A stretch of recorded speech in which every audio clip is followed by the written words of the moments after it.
એટલે દેશના લાખો વિદ્યાર્થીઓના ભવિષ્ય સાથે સંપૂર્ણપણે ખિલવાડ થઈ ગયો છે. દેશની વિદ્યાર્થીઓ ભવિષ્યના તબીબ છે, ત્યારે આ રીતે ગેરરીતિ ગોલમાલના મોડેલ ઉપર રોક લાગવી જોઈએ.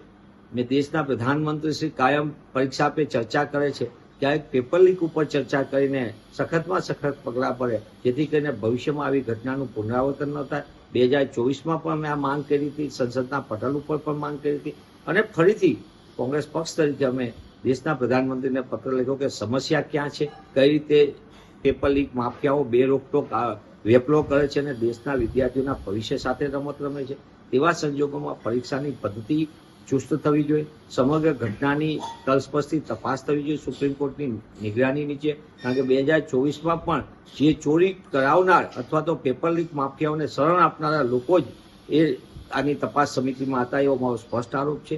તેવા સંજોગોની અંદર સીબીઆઈ તપાસના નામે લીપાથોપી કરવાની જરૂર નથી, પણ ભવિષ્યમાં આવી ઘટના ન બને અને દેશના બાળકોના ભવિષ્ય સાથે છેડા ન થાય તે દિશામાં સખત પગલાં ભરવા કોંગ્રેસ પક્ષ તરીકે અમે પ્રધાનમંત્રીશ્રીને વિનંતી કરતો પત્ર લખ્યો છે.